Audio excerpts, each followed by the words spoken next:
पटाखा पटाखा पटाखा कौन सा पटाखा? दिवाली वाला। क्योंकि कुछ लोगों की नज़र में क्रिसमस से लेकर न्यू ईयर तक के जो पटाखे हैं वो वातावरण में ऑक्सीजन की मात्रा को बढ़ाते हैं, जबकि हिंदू त्यौहार दिवाली के जो पटाखे हैं वो प्रदूषण का कारण बनते हैं। दिवाली के बाद दिल्ली की एक्यूआई जो है वो ऐसे दिखाई जाती है जैसे साल के बाकी दिन दिल्ली सबसे स्वच्छ हवा वाले शहरों में नंबर 1 पर आती हो। दिवाली के दौरान तो इस गिरोह के लोग ऐसे चिल्लाते हुए बाहर निकलते हैं जैसे ओजोन लेयर की परत को 1-1 सेंटीमीटर फटते हुए साक्षात देख रहे हैं। नमस्कार, मैं अनुपम के सिंह और आप देख रहे हैं TFI यानी थिंक फॉर इंडिया। आज हम बात करेंगे दिवाली पर प्रदूषण का जो रोना मचाते हैं उन लोगों पर। असल में इस गिरोह की पूरी कोशिश रहती है कि हिंदू समाज हीन भावना और अपराध बोध में जिए। हीन भावना उनके भीतर ये रहे कि उनके त्यौहार सबसे बुरे हैं। अपराध बोध इस बात का रहे कि सभ्य दुनिया में वही है जो सब कुछ बुरा कर रहे हैं। सूर्य चंद्र से लेकर मिट्टी से थापी गई शिवलिंग और पीपल तुलसी के पेड़ पौधों की पूजा करने वालों को क्रिसमस पर प्लास्टिक ट्री सजाने वालों से कमतर करके दिखाया जाता है। जो राष्ट्र प्रकृति के कण कण में ईश्वर का रूप देखता है उससे कहा जा रहा है कि तुम प्रकृति को नुकसान पहुंचा रहे हो। आइए पहले थोड़ा सा आंकड़ों को देख लेते हैं, क्योंकि ये जो गिरोह है ना आंकड़े बड़े देखता है। आंकड़े कहते हैं कि प्रदूषण वाले धुएं में दिवाली से 3 दिन पहले 28 अक्टूबर को पराली जलने की जो हिस्सेदारी है वो 2% थी, लेकिन दिवाली के दिन ये बढ़कर 28% हो जाती है। यानी दिवाली के दिन जो आंकड़े थे उनमें 1/4 से भी अधिक हिस्सेदारी जो पराली जलाए जाने के कारण जो धुआं उठता है उसकी थी। अब थोड़ा दिवाली से पहले और उसके बाद का एक्यूआई का स्तर भी देख लेते हैं। केंद्रीय प्रदूषण नियंत्रण बोर्ड जो है CPCB, उसके आंकड़े कहते हैं कि दीपावली के दिन एक्यूआई 328 था, दीपावली के अगले दिन 339 था। अब दिवाली से 1 सप्ताह पहले की बात कर लेते हैं। दिवाली से 1 हफ्ते पहले यानी 23 अक्टूबर को एक्यूआई का स्तर 364 था, यानी दिवाली और इसके अगले दिन से कहीं अधिक। तब तो पटाखे नहीं फोड़े जा रहे थे, वो तो 1 सप्ताह पहले ही नहीं बल्कि दिवाली से 4 दिन पहले का भी एक्यूआई आप देख लीजिए। 27 अक्टूबर को भी दिल्ली का एक्यूआई जो था वो 356 था। ये भी दिवाली और इसके अगले दिन के आंकड़ों से कहीं अधिक है। फिर भी हिंदू त्योहारों को बदनाम करने की कोशिश में लगे लोग जबरन दीपावली पर होने वाली आतिशबाजी को प्रदूषण से जोड़कर देखते हैं। तो ये थी दिल्ली के आंकड़ों की बात।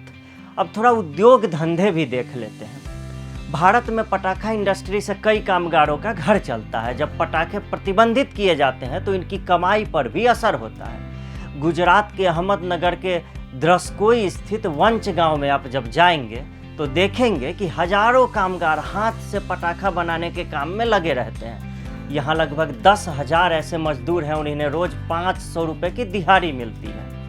सरकार और प्रशासन को चाहिए कि इनके सुरक्षा मानकों का ध्यान रखा जाए, इनकी कमाई बढ़ाने की सोची जाए, लेकिन वो क्या कर रही है? पटाखा बैन।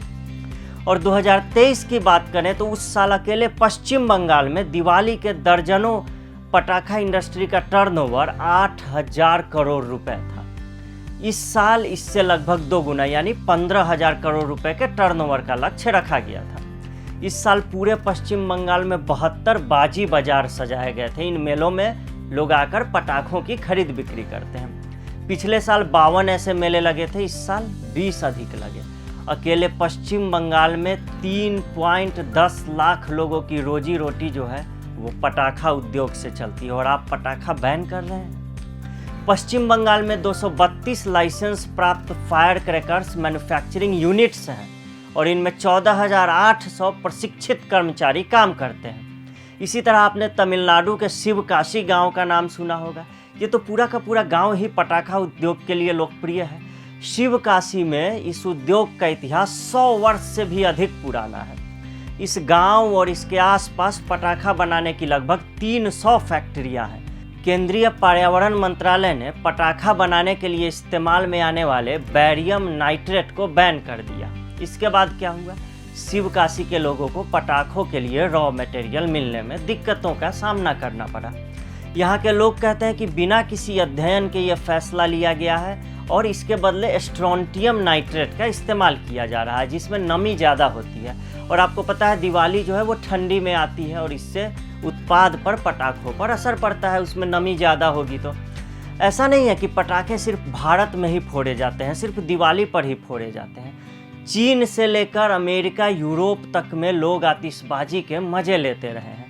आपने मुर्गा छाप पटाखे देखे होंगे, यूपी बिहार के गांवों तक में इस ब्रांड के पटाखे उत्तम माने जाते हैं। लोग कहते हैं मुर्गा छाप खरीदना है। श्री कालीश्वरी पटाखा उद्योग की स्थापना शिवकाशी में ही अय्या नाडार और षणमुगा नाडार द्वारा की गई थी। इसी का मुर्गा छाप जो पटाखा है वो आता है।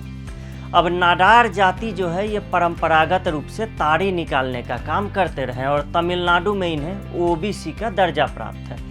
ऐसे में जो लोग दिवाली के पटाखों का विरोध कर रहे हैं उन्हें ओबीसी विरोधी क्यों नहीं बताया जाना चाहिए, उन्हें पिछड़ा विरोधी क्यों नहीं बताया जाना चाहिए।